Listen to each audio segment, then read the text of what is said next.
Welcome to episode 29 of From the Desk of the Executive Director at Back Bay Mission. Today we're actually on location here in Biloxi, downtown Biloxi, right near Mary Mahoney, right near Hard Rock Casino.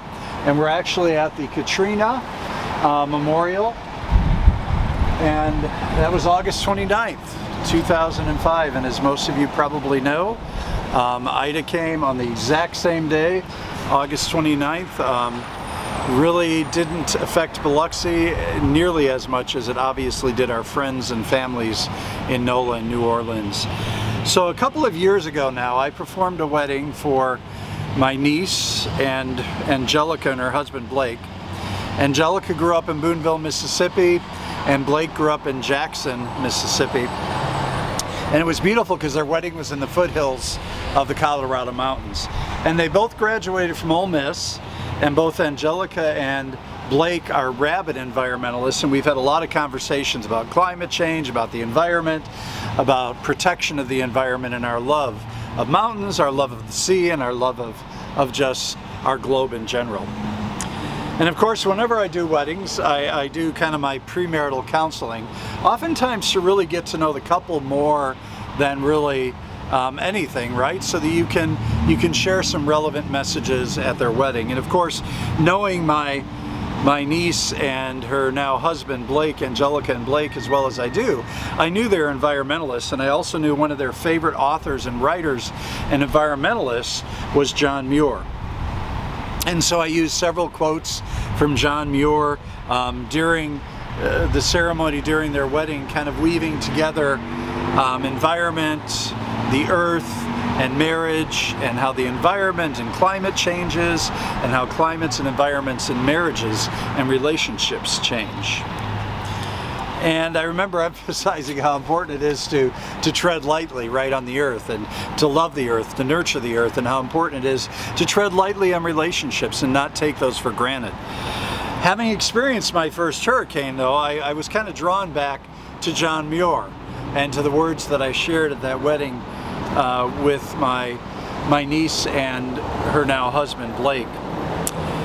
And we know that in Hurricane Katrina, there were certain cities along the Mississippi coast that were seriously annihilated, that no longer existed, such as Bay St. Louis and Waveland. Bay St. Louis rebuilt, Waveland is rebuilt a little. Craig, one of our staff, lives in Pass Christian, and in the past that was pretty much taken out by Hurricane Katrina. But what really got the news, right, was information about the flooding in New Orleans. And so I wanted to share a little bit and kind of honor those who've lost their lives in the hurricanes here on the coast, in hurricanes in NOLA. And at this point, to date, we've heard that it's about 26 people who have died in New Orleans because of Ida, or actually because of Katrina, and 238 people have died in Mississippi because of Katrina. So we honor those people that are rebuilding, that are seeking to restore their homes, their businesses, their way of life, their families if they've lost loved ones. And I must admit, I had never really visited NOLA. I had never visited New Orleans before moving to the coast.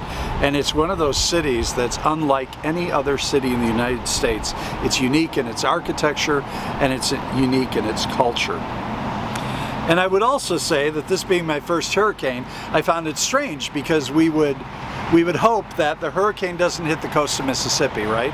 But that meant it was going to hit Alabama, it was going to hit somewhere along the coast, it was going to make landfall in NOLA. And so all of our hopes and our prayers were really about sending that devastation elsewhere, which I found for me to be somewhat of a conflict, right? And one of our UCC churches, Little Farms, basically has no roof because of Ida. And Craig was over there just yesterday looking at the damage, assessing the damage, and potentially determining if we want to organize volunteers to rebuild Little Farms United Church of Christ's roof. I must say, being east of the eye of the hurricane, this particular hurricane, Ida, meant that we got incredibly high winds and a deluge of rain. And for me, it really reiterated the power of nature, the power of wind, the power of rain, as I believe it seemed to be about 50, 60 mile an hour winds that were hitting my little cottage. And it reminded me of this one John Muir quote that I shared at the very beginning of Angelica and Blake's wedding. Nature is ever at work building and pulling down, creating and destroying, keeping everything whirling and flowing, allowing no rest, but in rhythmical motion, chasing everything in endless song out of one beautiful form into another. What a beautiful quote from John Muir as he admits the power and the nature of change that comes with the environment. And during this time of the hurricane, as we were kind of sheltered in for a couple of days, I began thinking about hurricanes. I began thinking about climate change and global warming and what can we as human beings do about it. Stronger hurricanes are becoming more common in our warmer climate.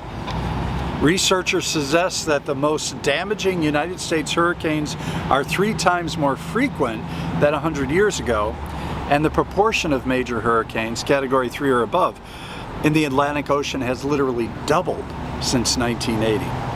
And I was also thinking in those 2 days when we were sheltered in about my unsheltered friends in Biloxi and along the coast here that we work with.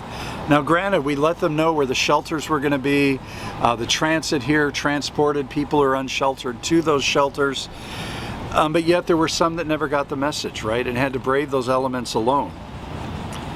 And I wondered, what can we as humans do about this? How do we protect?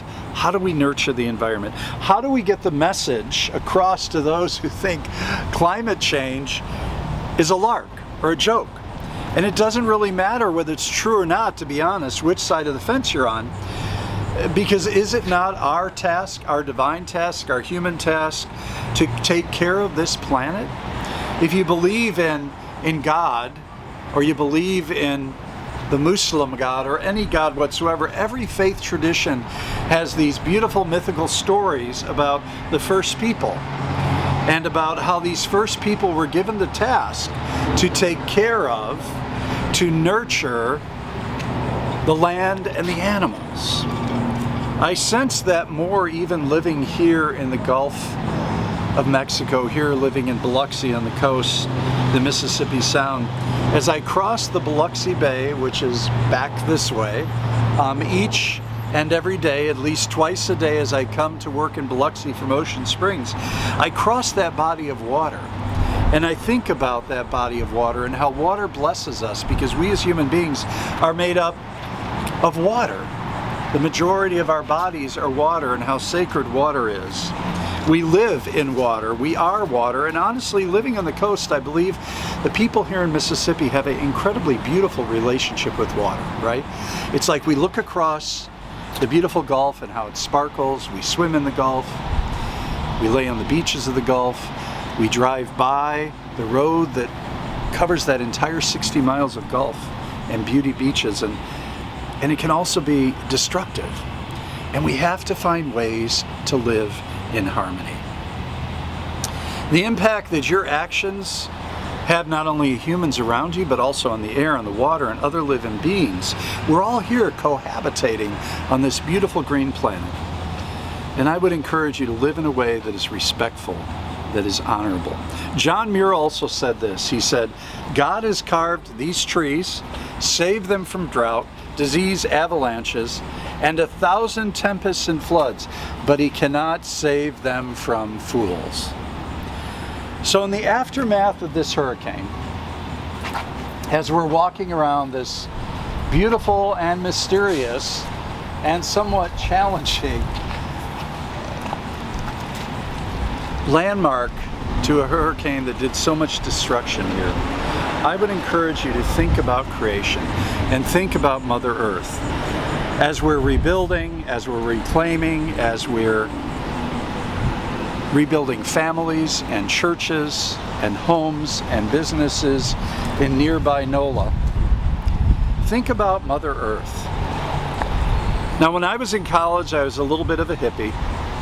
I drove an old Ford Pinto, kind of those cars that if you got rear-ended would literally blow up. And it had this bumper sticker on it that said, Protect Mother Earth. It's our only home. So I end with this Celtic prayer, and I'd like to share this prayer in front of kind of the high water mark, right? For here in Biloxi, this reminds us of how high the water was here in downtown Biloxi during Katrina. So if you would, just be present. Maybe put your hands up if you need to receive, your hands down if you need to be centered, and listen to this prayer, this Celtic prayer, as I pray it. Walk softly upon the earth. May its beauty forever surround you. Its wonders forever astound you. May its wisdom delight you.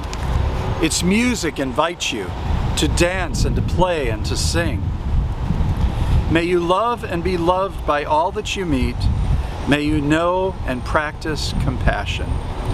Rejoice in the earth and all of creation. Rejoice in life. And so today, that's the message I want to leave you with is rejoice in life, rejoice in creation, protect Mother Earth, and really coexist and walk gently and more lightly and do what you can. Do what you can to turn the tide of climate change. So thank you for joining me today. Feel free to share this message with others. Also, share your prayers, share your resources with Back Bay Mission and with those in New Orleans who are in need right now. So thanks again for joining me, and blessings on your day.